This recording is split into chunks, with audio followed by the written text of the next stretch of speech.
The text from my father glowed accusingly on my phone screen. Emily has left Lucy with you. She's gone. I read it 3 more times, my coffee going cold beside my laptop. Each word felt like a trap, carefully laid to drag me back into their world of manipulation and control. The timestamp showed 3:47 a.m., classic Michael Harris, dropping bombs in the dead of night. I'm Madison, and this is exactly the kind of mess my sister would create. The perfect Emily, golden child extraordinaire, abandoning her 10-year-old daughter without warning. Though honestly, the real shock was that it hadn't happened sooner. My phone buzzed again. Mother this time. Call us immediately. I deleted it without responding. Through my apartment window, I could see the city lights flickering like distant stars, each one representing someone else's drama, someone else's life falling apart. Mine was just getting started. Sophie's contact photo lit up my screen. Have you seen the emails? Your sister's gone full nuclear. What emails? Check your spam folder. Emily sent some kind of manifesto to the entire family at midnight. It's intense. I found it buried under cryptocurrency scams and Nigerian princes. The subject line read, "The truth about the Harris family." Jesus, I muttered, scanning the wall of text. She's finally lost it. Keep reading, Sophie said. It gets better, or worse, depending on your perspective. Emily's words dripped with venom. She'd detailed every family secret, every hidden resentment, every whispered confession she'd collected over the years. Our parents' financial schemes, the affairs, the lies. But most surprisingly, she'd included her own sins, the manipulation, the stealing, the calculated destruction of my relationships. She's confessing, I said, my voice hollow. Why would she? A knock at my door cut me off. 3 sharp raps that made my stomach drop. Someone's here, I whispered to Sophie. Don't answer it. But I was already moving, drawn by the same morbid curiosity that makes people slow down at car crashes. Through the peephole, I saw Lucy standing alone in the hallway, clutching her pink backpack and looking smaller than her 10 years. I have to go, I told Sophie, ending the call before she could protest. When I opened the door, Lucy didn't cry or speak. She just walked past me into the apartment like she'd done it 1,000 times before, though she'd never once visited. She sat on my couch, placed her backpack carefully beside her, and finally looked up at me with Emily's eyes. Mom said you'd take care of me, she said matter-of-factly. She said you owe her. The laugh that escaped me wasn't kind. Did she now? Lucy nodded, pulling a sealed envelope from her backpack. She said to give you this after I got inside. My hands shook as I opened it. Inside was a single sheet of paper with Emily's precise handwriting. Dear Maddie, remember when we were kids and you told me your biggest secret? How you wished something terrible would happen to me so you could finally be the favorite? Well, congratulations, your wish came true. Lucy is your problem now. Don't bother looking for me. By the time you read this, I'll be gone. But here's the real kicker. Mom and Dad? They knew everything. All those years, all those times they chose me over you. They knew exactly what I was doing to you. They helped me do it. Have fun with that knowledge. Love always, Emily. My phone started buzzing again. Calls from my parents, my grandparents, probably more family members discovering Emily's email. I silenced it without looking. Lucy watched me with those familiar eyes, waiting to see what I would do. In that moment, I saw my chance, not just for revenge against Emily, but against all of them. The perfect opportunity served up on a silver platter. I smiled at my niece, already planning my next move. How about some hot chocolate? Lucy's pink backpack looked absurdly small next to my sparse IKEA furniture. 3 days had passed since she'd appeared at my door, and already my apartment felt like it was shrinking, closing in with every hour she stayed. Your mother used to do that too, came Grandmother Nora's voice from my phone speaker. Disappear when things got difficult. I watched Lucy methodically arranging her colored pencils on my coffee table. Emily didn't just disappear, she orchestrated this. You always did see the worst in your sister. The familiar note of dismissal in Nora's voice made my jaw clench. We're having dinner tonight. Your parents want to discuss arrangements. There's nothing to discuss. Madison. Her tone sharpened. This isn't a request. 6 o'clock. I ended the call without responding, but the damage was done. The mere mention of a family dinner sent acid churning through my stomach. Are we going to see Grandma? Lucy asked without looking up from her drawing. No, we're... The words died in my throat as I glimpsed what she was sketching. It was Emily, or rather, multiple versions of her. Smiling Emily, crying Emily, angry Emily. The pages were filled with her face in different states of emotion. Mom does that sometimes, Lucy said, adding harsh red lines around one of the faces. Changes, like she's trying on masks. A knock at the door made us both jump. Sophie stood in the hallway holding up a pizza box like a peace offering. Thought you might need backup. Lucy immediately brightened, but I caught the worry in Sophie's eyes as she set down the food. She waited until Lucy was occupied with her slice before pulling me into the kitchen. Your mother's been calling me, she whispered, asking questions about your work schedule, your dating life. She's digging for something. Of course she is. I laughed, but it came out hollow. They can't stand not being in control. There's more. Sophie glanced toward Lucy. Emily's credit card was just used in Montreal. The information hit like a punch to the gut. How do you know that? Your father called the office looking for you. I overheard him talking to your boss. My hands gripped the counter edge. They're trying to track her down. Madison, Sophie's voice dropped lower. What exactly are you planning here? Before I could answer, my phone buzzed with a text from an unknown number. The photo showed my parents' house, specifically the study window where Emily and I used to spy on family meetings. The message below read, Remember our hiding spot? Some interesting documents still there. TikTok. What is it? Sophie asked, noticing my expression. I showed her the text. Emily's playing games. Or helping you. Same thing. I deleted the message. She wants chaos, always has. Lucy appeared in the kitchen doorway, pizza sauce on her chin. Aunt Madison, there's someone at the door again. This time it was my mother, perfectly coiffed and radiating disapproval. Really, Madison? Pizza for dinner? She swept past me into the apartment, eyes cataloging every imperfection. The small space, the minimal furnishings, the scattered art supplies.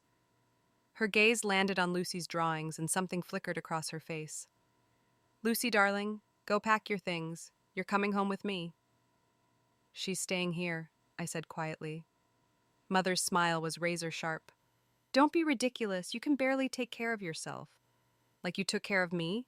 The words hung between us, heavy with decades of unspoken accusations. Mother's perfectly maintained facade cracked just slightly. We did what was best for both of you, she said. Everything we did was to protect. Emily, I finished. Always Emily. You don't understand. No, you don't understand. I stepped closer, lowering my voice so Lucy couldn't hear. I have Emily's letter. I know what you did, what you helped her do to me, and now I'm going to do what's best for Lucy. The color drained from my mother's face. For the first time in my life, I saw real fear in her eyes. You wouldn't, she whispered. Try me. She left without Lucy, but her parting look promised this wasn't over. After she was gone, Sophie helped me clean up while Lucy returned to her drawings. You know they won't stop, Sophie said. I watched Lucy adding more red lines to Emily's faces. Good, because neither will I. My phone buzzed again. Another text from the unknown number.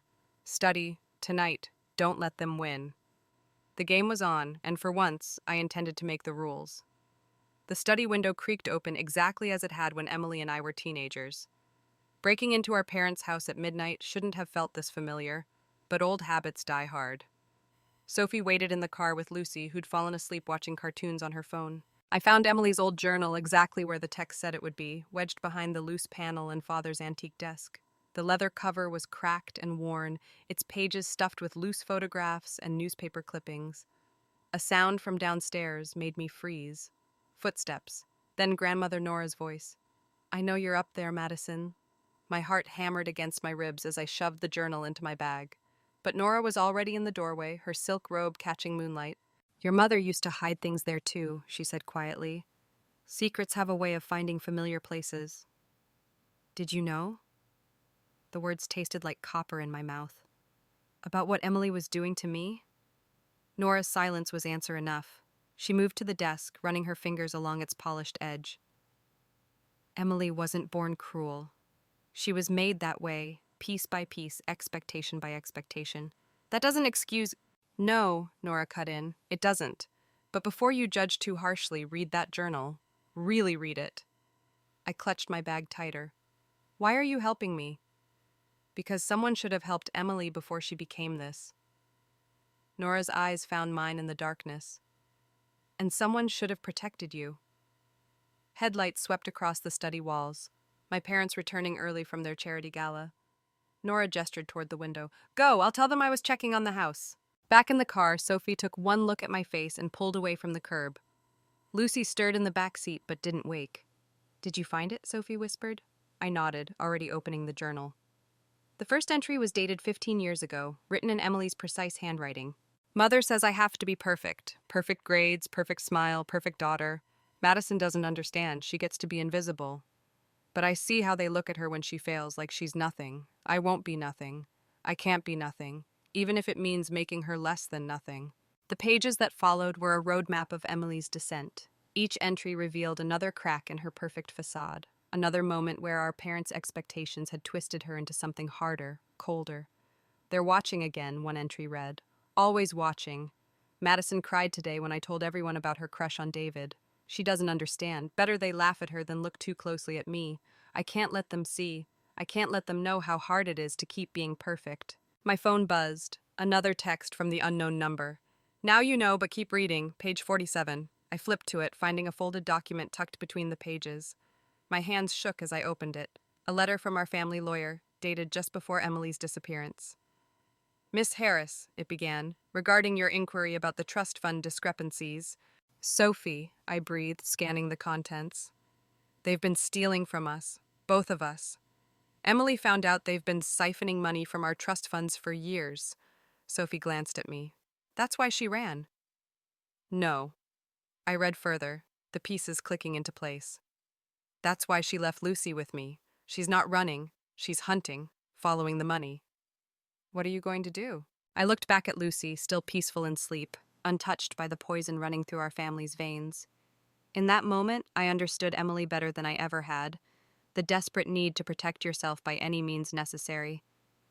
We're going to help her, I said, surprising myself.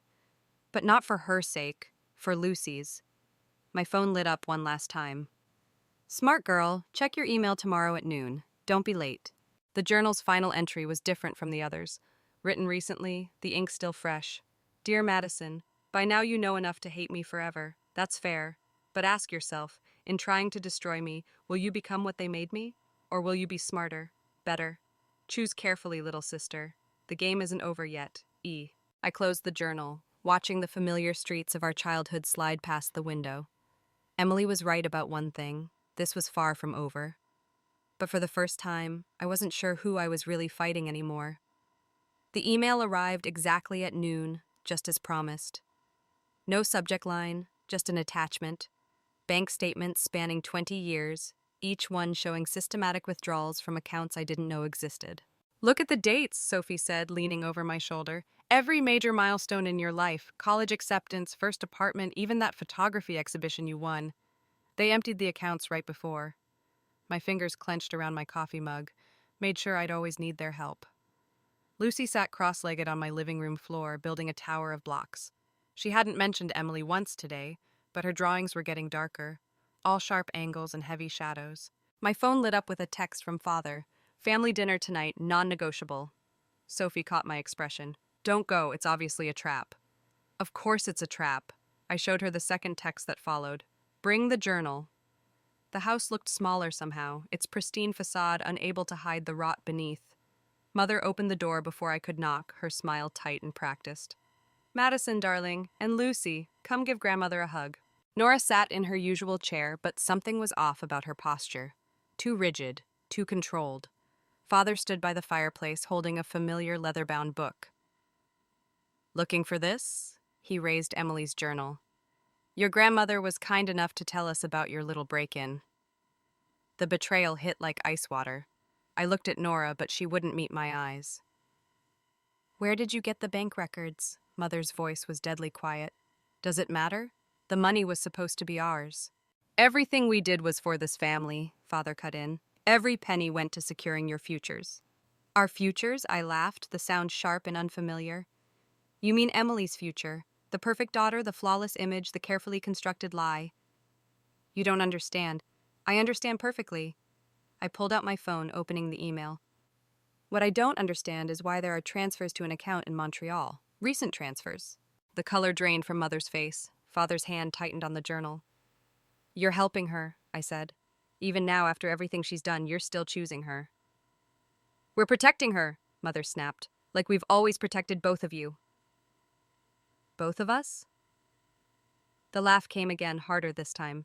Tell that to the empty accounts. Tell that to every opportunity you made sure I couldn't take. Lucy appeared in the doorway, her small face serious. Mom's in the study. The words hung in the air like smoke. Father moved first, but I was faster. Up the stairs, down the familiar hallway, to the study door standing slightly ajar. Emily sat at the desk, looking exactly as she had the day she left. Hello, little sister. How long have you been here? Long enough. She gestured to the laptop screen showing security camera feeds. Watching, learning, did you enjoy my journal? The performance was quite convincing, wasn't it? Understanding dawned like a slow poison. You planned all of this. The disappearance, the journal, the bank records. I needed you angry enough to act, Emily said simply. Angry enough to help me destroy them. Why? Because they destroyed us first. She stood, moving to the window. They made me perfect and you invisible. But now we can make them nothing. Footsteps on the stairs, our parents coming to complete their twisted family reunion. Emily's smile turned sharp. Choose quickly, Madison. Are you with me, or are you still playing their game? Lucy's face flashed in my mind. Her drawings, her silence, the weight of generations of manipulation bearing down on her small shoulders. In that moment, I knew exactly what I had to do. I pulled out my phone one last time, sending a single text to Sophie. Plan B, now. The study door opened. Time to choose sides in a war that had been brewing since childhood.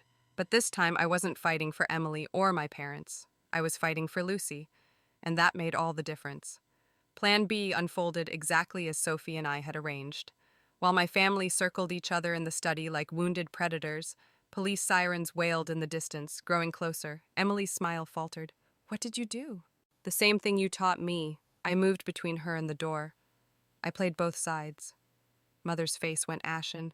Madison, you didn't... Anonymous tip about financial fraud? I pulled out my phone, showing the email I'd sent to the Securities and Exchange Commission, complete with 20 years of documented theft. Funny how evidence works when you actually use it. Father lunged for my phone, but Emily blocked him. Don't be stupid, she hissed. This is exactly what she wants. What I want? The laugh that escaped me didn't sound like my voice at all. What about what Lucy wants? Did any of you even think about her? The siren stopped outside. Emily's carefully constructed expression cracked, revealing something raw underneath. She's my daughter. She's your prop, I corrected. Just like I was yours, just like you were theirs. We're all just pieces in someone else's game. Footsteps on the porch. Mother moved toward the study door, but I stepped in her way. Madison, please, she whispered. We can fix this, as a family. Family? I gestured to the security feed still playing on Emily's laptop. Is that what you call this? The surveillance, the manipulation, the constant control? A sharp knock downstairs. Emily's composure shattered completely. You stupid little girl, she snarled. You have no idea what you've done. The money, the connections, everything we built. Everything you stole, I cut in. From me, from Lucy, from every account you could drain. Did you really think I wouldn't find the offshore transfers? The shell companies? Father's face went from red to white. How did you... Because I'm not invisible anymore. I held up Emily's journal. And neither are your secrets. The knocking became pounding. Through the study window, I could see Sophie's car pulling up, Lucy in the back seat, right on schedule. Emily followed my gaze, understanding dawning in her eyes. You're taking her. I already have custody. I pulled out another document, the emergency order I'd filed the day Emily left, signed by a judge who was very interested in the evidence of parental abandonment and financial abuse. You planned this, Mother breathed. All of it. I learned from the best. I looked at Emily. Isn't that what you wanted? For me to finally play the game properly? The study door burst open. 2 police officers entered, followed by men in dark suits, FBI right on time. Madison Harris? One of the suits stepped forward. We'll need you to come with us to make a formal statement. Emily's mask crumbled completely. This isn't how it was supposed to go. No, I agreed, watching as our parents were led away in handcuffs. It was supposed to be your revenge story, but you forgot something crucial. What's that? I showed her my phone one last time, a video playing silently. Lucy speaking directly to the camera, describing years of neglect, not by Emily, but by our parents, the final nail in their coffin. I learned how to protect my own. Through the window, I could see Lucy watching from Sophie's car. She didn't look scared or sad. She looked free. Emily's shoulders sagged. What happens now? Now? I handed the journal to one of the FBI agents. Now you decide. Help bring them down completely, tell the truth about everything, or go down with them. Your choice. And Lucy is safe, finally.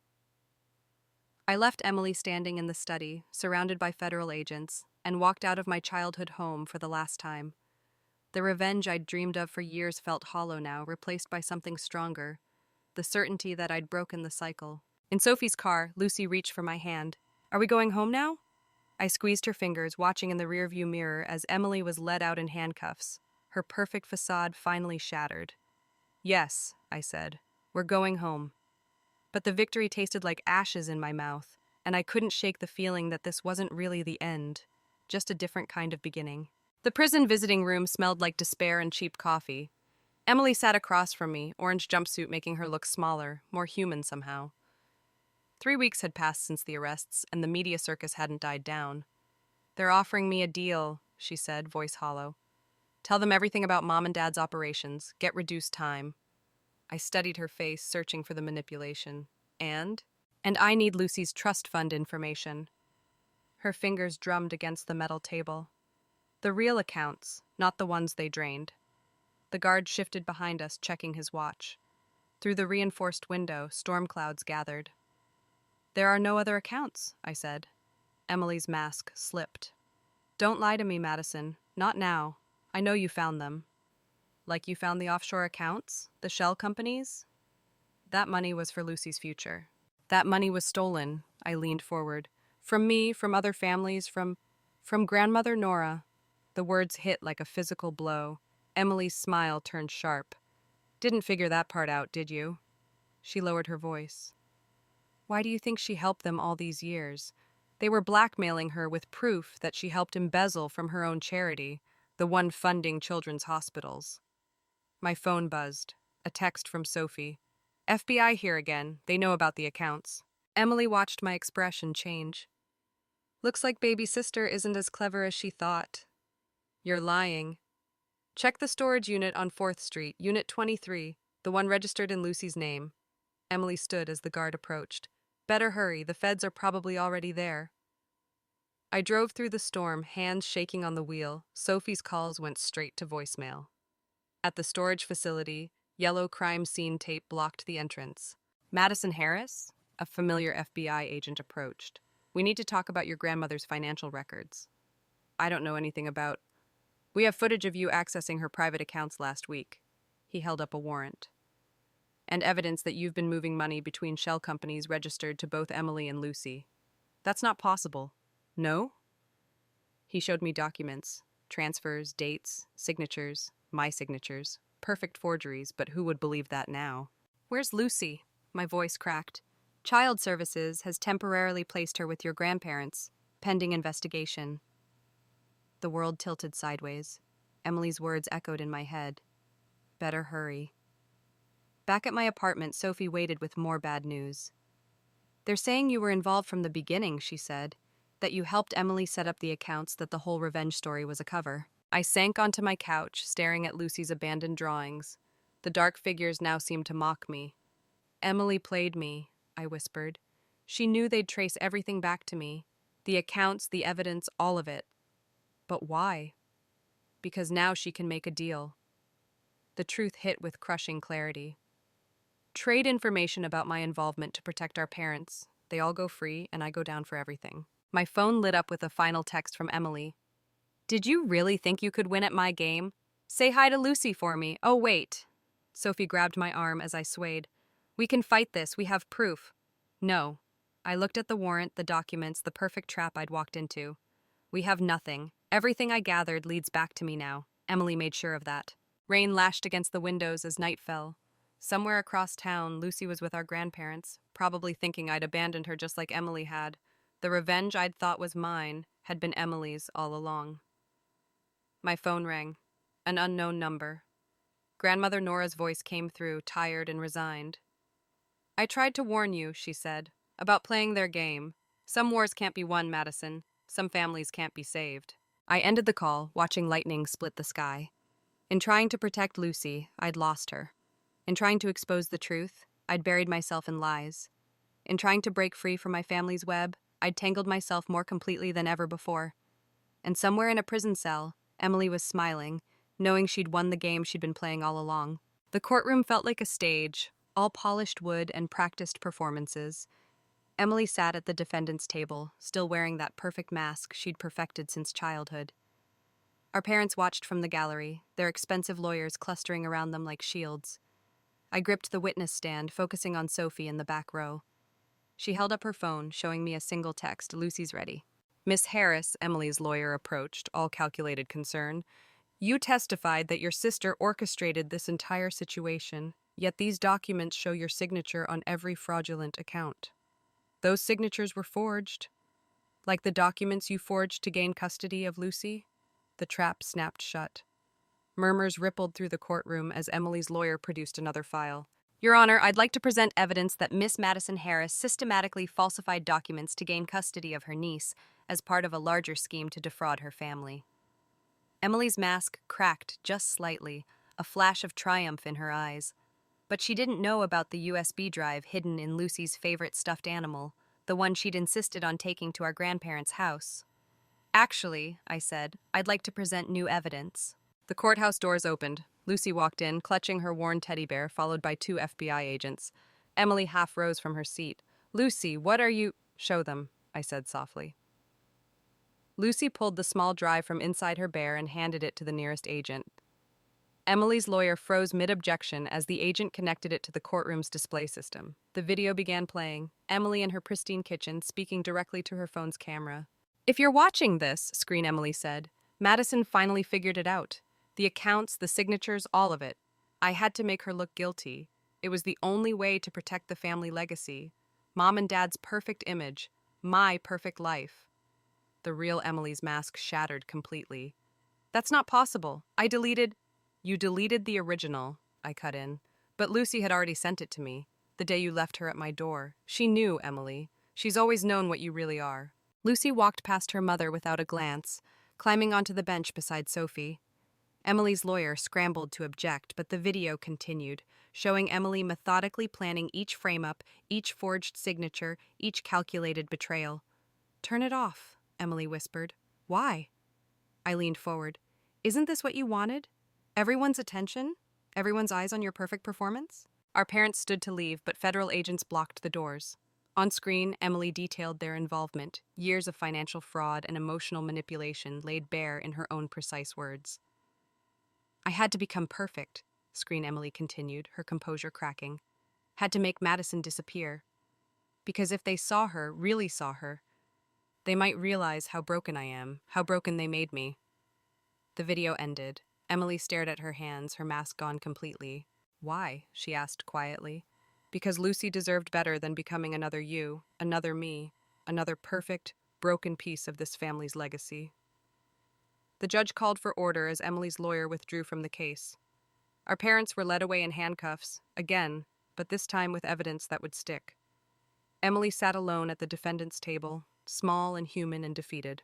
"I could have won," she said as they led her past me. "If Lucy hadn't—" "Lucy chose truth over perfection," I replied. Something none of us were brave enough to do before. The courtroom emptied slowly. Lucy approached the witness stand, her small face serious. "Did I do it right?" she asked. I knelt before her, seeing strength where Emily had seen a prop, truth where our parents had sought perfection. "You did it perfectly," I said, and for the first time in our family's history, that word held no poison. Sophie joined us, car keys in hand. "Ready to go home?" Lucy took my hand as we walked out of the courthouse. Behind us, our family's carefully constructed image lay in ruins, but ahead of us stretched something better than perfection, something real. "Madison?" Lucy tugged my hand. "Can we get ice cream?" I smiled, feeling the weight of generations of manipulation finally lift. "Yes, and you can get sprinkles even if they make a mess." Emily would have hated that, but Emily's version of perfect wasn't our problem anymore. The last box from my parents' house sat unopened on my apartment floor. Lucy watched me from the couch, her homework spread across the coffee table, colored pencils arranged in perfect rainbow order. Some habits die hard. Grandmother Nora called again, she said, not looking up from her math problems. She wants to know if we're coming to Sunday dinner. I traced the box's edges, feeling the weight of generations inside. What do you think? I think, Lucy paused, rearranging her pencils. I think Emily used to do that too. Ask me what I thought, but already know what she wanted me to say. The truth hit like a physical blow. I'm sorry, I didn't mean. I know. She met my eyes, looking older than her 10 years. That's the difference. My phone buzzed. Another text from Emily's prison account. The appeal hearing is next week. They want Lucy to testify. Lucy reached for the box before I could respond. Can we open it? Inside lay the remnants of our family's carefully curated image. Photo albums, awards, newspaper clippings, all celebrating Emily's achievements, our parents' social status, the perfect facade we'd maintained for decades. At the bottom, wrapped in tissue paper, I found something unexpected, a small photo album I'd never seen before. The first page showed Emily and me as children, laughing in our backyard. Before the pressure, before the performance, before everything broke. Mom looks happy, Lucy said softly. She was. Once. A knock at the door made us both jump.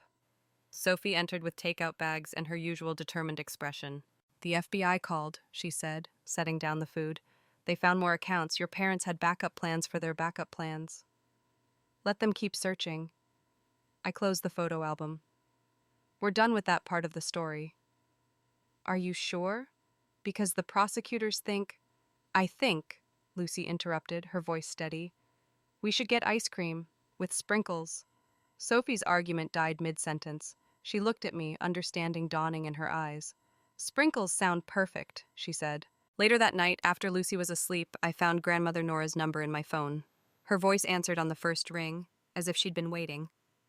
I knew you'd call eventually. Did you know? I asked. All those years, watching Emily destroy herself, trying to be perfect, did you see it happening? I saw 2 little girls disappearing, she replied softly. One into a spotlight, one into shadows, both just as lost. That's not an answer. No, she agreed, but maybe that's the point. There are no clean answers in families, only choices about which truths we're brave enough to face. I looked at Lucy's latest drawing on the fridge. No more dark figures or harsh lines, just a simple scene of 3 people getting ice cream. Me, her, and Sophie, all smiling. Sunday dinner, I said finally. Just us. No performances, no expectations. Take it or leave it. Your mother isn't part of this conversation, neither is Emily. This is me, choosing a different ending for Lucy, for all of us. The silence stretched between us, heavy with decades of unspoken truths. Sprinkles? She asked finally. Always sprinkles. After hanging up, I returned to the box. Beneath the photo album lay Emily's old journal, its pages still holding the weight of her desperate pursuit of perfection. I should have felt triumph, seeing our family's carefully constructed lies finally exposed. Instead, I felt something unexpected. Peace. Lucy's door creaked open. Can't sleep? Just finishing something, I said, closing the box. She studied me with those 2 wise eyes. Are we going to be okay? The question hung between us, carrying the echo of every broken promise our family had ever made. But this time, the answer was different. We already are. I left the box unopened by the door, ready for donation. Let someone else sort through the artifacts of our family's destruction. We were building something new, something real, messy and imperfect, and absolutely ours. And if Emily's latest appeal succeeded, if our parents somehow rebuilt their empire of lies, if Grandmother Nora's Sunday dinners became another battlefield, well, we'd face that too, but we'd do it our way, with sprinkles.